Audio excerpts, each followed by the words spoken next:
नमस्कार, बहुत स्वागत है आपका। आप देख रहे हैं ग्रैंड धर्मा सन्मार्ग।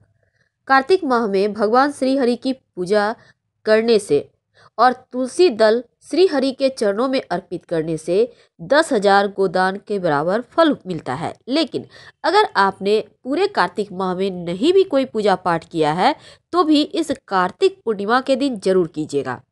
तो चलिए शुरुआत करते हैं। क्या कुछ खास किए जाते हैं इस पूर्णिमा पर, कैसे अपनी मनोकामनाओं को पूर्ति के लिए एक छोटा सा प्रयोग करें। देखिए, तुलसी का पौधा हमेशा से ही हर किसी के आंगन की शोभा रहा है और तुलसी की पत्तियों का इस्तेमाल पूजा पाठ में होता है। विशेषकर कार्तिक के महीने में तुलसी का महत्व ज्यादा बढ़ जाता है और तुलसी अर्पित करने से श्री हरि को जीवन के हर कष्ट मिट जाते हैं। वैसे तो तुलसी नामाष्टक का पाठ करने और सुनने से लाभ दोगुना हो जाता है और इस कार्तिक पूर्णिमा के दिन खासकर जो कृतिकाएं थी, जो कार्तिकेय जी की माँ थी, 6 कृतिकाएं, उनकी आराधना की जाती है और उनकी पूजा करने से क्या होता है, संतान का सुख मिलता है और संतान के जीवन में तरक्की मिलती चली जाती है। इसलिए उनकी भी पूजा होती है। तुलसी जी की पूजा इस कार्तिक के महीने में विशेष फल तो देते हैं, लेकिन याद रखिए, कार्तिक पूर्णिमा के दिन अगर आप पूरे महीने आपने भले ही तुलसी के नीचे दिया ना जलाया हो, लेकिन कार्तिक पूर्णिमा के दिन अगर तुलसी जी के नीचे आप 31 यानी 31 दिया जलाते हैं या एक ही दिए में 31 बाती रखकर अच्छे से घी में डीप करके जलाते हैं तो आपके जीवन के हर कष्ट दूर होते हैं, आपको सुख सौभाग्य की प्राप्ति होती है। क्योंकि भगवान विष्णु को तुलसी बहुत प्रिय है और इसीलिए केवल तुलसी के पत्ते अर्पित करके भी आप विष्णु जी को प्रसन्न कर सकते हैं। भगवान विष्णु कभी भी तुलसी जी की बात नहीं टालते हैं, इसीलिए अगर तुलसी जी प्रसन्न हो जाएं तो जीवन के हर कष्ट ही मिट जाते हैं। लेकिन आज हम बात कर रहे हैं आपसे लौंग और दीपक के उपाय की। इस कार्तिक पूर्णिमा पर लौंग और दीपक का उपाय कौन सा है जो आपके जीवन के हर कष्ट को दूर करेगा। देखिए, लौंग अमूमन हर किसी के घर में होता है और लौंग आपकी किस्मत को बदल सकता है, ये भी सच है। तो कार्तिक पूर्णिमा के दिन आप एक छोटा सा प्रयोग कीजिएगा। सबसे पहली बात तो कुछ बातों का ध्यान रखना चाहिए।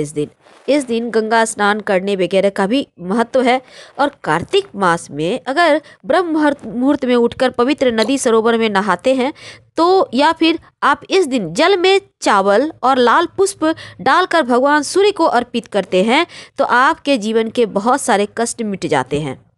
इस दिन संभव हो तो आप व्रत रख सकते हैं। इस दिन जरूरतमंद लोगों को दान भी करना चाहिए और इस दिन तुलसी के नीचे तो दिया शाम के समय आपको जलाना है, लेकिन लौंग और दीपक का वो टोटका जो जीवन के हर कष्ट को मिटाएगा। तो चलिए शुरुआत करते हैं। कई बार क्या होता है, घर में नकारात्मक ऊर्जा बढ़ जाती है। ऐसे में हम चाहते हैं खास तिथियों में कुछ छोटा सा प्रयोग करके आपके जीवन के हर कष्ट ही दूर हो जाए। क्या करेंगे, इस पूर्णिमा के दिन शाम के समय जब आप दिया बाती करेंगे उसी समय याद रखिए आप 5 लौंग ले लीजिएगा, एक कपूर की टिकिया ले लें, आप चाहे तो 3 भी ले सकते हैं, और बड़ी वाली इलायची के 3 दाने ले लें। याद रखिए दाने, आपको समूची इलायची नहीं लेनी है, 3 दाने ले लीजिएगा। अब कपूर को जलाइए, लौंग और इलायची के दाने सब कुछ एक साथ रखें, पूरे घर में घुमाइए। जब पूरी तरह जल जाए उसका जो राख बचेगा थोड़े से पानी में मिला लें, अपने घर के मुख्य दरवाजे पर उसको हल्का सा छींटा डाल दें। ऐसा करने से घर में जो नकारात्मक ऊर्जा है वो समाप्त हो जाता है और घर आपका पवित्र हो जाता है। कई बार क्या होता है कि राहु केतु बहुत परेशान करते हैं, तब इस पूर्णिमा के दिन आप एक छोटा सा प्रयोग करके राहु केतु को शांत कर सकते हैं। क्या करेंगे, देखिए, अगर आपको लगे कि राहु केतु जीवन में बहुत ज़्यादा परेशानी क्रिएट कर रहे हैं तब आप इस पूर्णिमा के दिन कम से कम 2 लौंग ले लें। याद रखिए 2 लौंग, 1 लोटा जल ले लें। पास के, वैसे भी सोमवार के दिन पूर्णिमा है, पास के शिवालय में जाइए, 1 लोटा जल प्रेम से शिवलिंग पर अर्पित करें। उसके बाद 2 लौंग शिवलिंग पर अर्पित कर दें और भगवान से प्रार्थना करें कि प्रभु, और अब कष्ट सहा नहीं जाता, अब हमें मुक्ति चाहिए इन कष्टों से। अब आपके ही भरोसे हम सब कुछ छोड़ रहे हैं। और उनसे प्रार्थना करें और जो लौंग है उसको वहीं पर रहने दें। आप घर वापस आ जाए। यकीन मानिए कुछ ही दिनों में आपको फायदे महसूस होंगे और दिल से की गई प्रार्थना आपको लाभ जरूर देता है।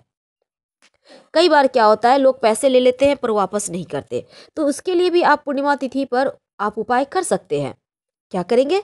देखिए, अगर आपको लगता है कोई है जो आपके पैसे वापस नहीं कर रहा, तब शाम के समय जो व्यक्ति आपका पैसा वापस नहीं करना चाह रहा, उस व्यक्ति के नाम में जितने अक्षर है, अब मान लेते हैं उसका नाम 5 अक्षर का है, 5 लेटर का है, जैसे SHAYM, तो इस तरह से 4 अक्षर 5 अक्षर जो भी लेटर आता है ना, तो उतने ही आप लौंग ले लें और इसको जला दें पूर्णिमा की रात। आप किसी खुले जगह में जलाइएगा, कपूर के सहारे, या आप चाहें तो गोबर के जो कंडे होते हैं, उपले होते हैं, या बहुत सारे लोग नारियल का भी जलाते हैं। तो जो भी जलाना है उसके सहारे आप उसको जला दीजिए और मन में उसके प्रति ये रखिए कि वो पैसा हमारा वापस करे। यकीन मानिए, माना जाता है कि इससे फंसा हुआ धन आ जाता है। माँ लक्ष्मी का ध्यान करते हुए हवन भी कीजिए, प्रार्थना कीजिए, फंसा हुआ धन आसानी से मिलेगा। तो ये उपाय तो आपको करना ही चाहिए। लेकिन जब हमने चूंकि टॉपिक रखा है कि दिए में लौंग डाल दें, आखिर कहाँ डालें, तो आपको ये उपाय पूर्णिमा तिथि के दिन शाम के समय करना है। एक सरसों के तेल का दिया ले लें या आप एक घी का भी दिया जला सकते हैं, उसमें 2 लौंग डालें। अगर सरसों का तेल का दिया में आपने लौंग डाला है तो इसको हनुमान जी की आरती करके हनुमान जी के सामने रखें, और अगर घी के दिया में डाला है तो पास के किसी शिवालय में ले जाकर आप शिव जी का आरती करके वहीं पे रख दें।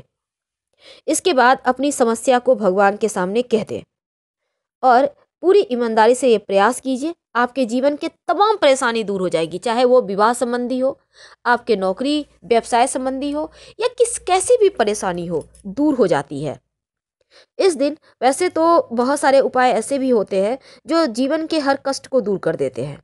माना जाता है कि कार्तिक पूर्णिमा के दिन आप अपने घर के किसी भी कोने में, खासकर दक्षिण पश्चिम कोने में, अगर एक दीपक सरसों के तेल का जलाते हैं 2 लौंग डालकर या 2 काली मिर्च डालकर, तो ये दीपक उस कोने में रख दें, जलने दें जितनी देर जलती है। तो ऐसा करने से घर की नकारात्मक ऊर्जा खत्म हो जाती है और बरकत होने लगती है।